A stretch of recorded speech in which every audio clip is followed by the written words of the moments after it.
The Hindu Editorial Dictation. 5 seconds.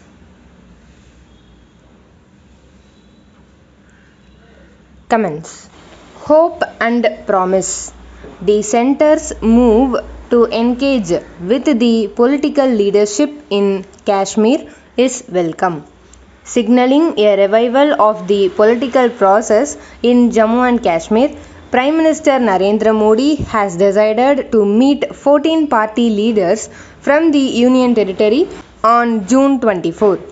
Mr. Modi's outreach is taking place nearly 2 years after the state of Jammu and Kashmir was stripped of its special constitutional status and dismembered into 2 union territories through an unprecedented exercise of the center's powers.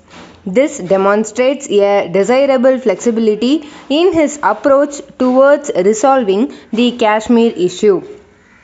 Considering the absence of an agenda for the meeting and the prevailing sense of betrayal among Kashmiris, any hope of a quick resolution to the frozen political questions is not realistic.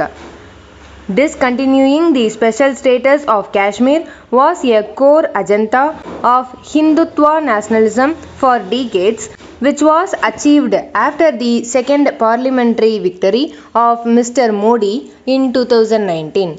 There has been a concerted campaign to undermine political parties and leaders of the valley by the BJP and the centre. Since 2014, the BJP has worked under a premise that the PDP and NC were impediments, not facilitators, to a solution in Kashmir. The BJP's short-lived alliance with PDP, far from building bridges, created more hostility between the parties and delegitimized both in the eyes of the public. The leaders of mainstream parties, including former chief ministers, were jailed after 2019. The center's idea to incubate a loyal political class made little progress. The political environment has changed meanwhile. The Joe Biden administration is eager to end the US entanglement in Afghanistan and resist China's attempts to dominate the world. India is in a standoff with China on the border. The Biden administration is publicly disapproving of India's Kashmir policy while wanting to strategically embrace it.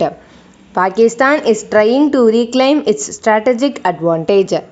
The mishandling of the COVID-19 pandemic has dented India's global image and triggered new political challenges domestically. All these make rigidity less rewarding in India's Kashmir policy. All the same, by creating an opportunity to explore a way forward, the centre has acted wisely regardless of its reasons. It must engage the political parties in good faith and with an open mind. Kashmir's governance challenges are not managerial, and corruption investigations, legitimate as they may be, must not be used to debase politics itself.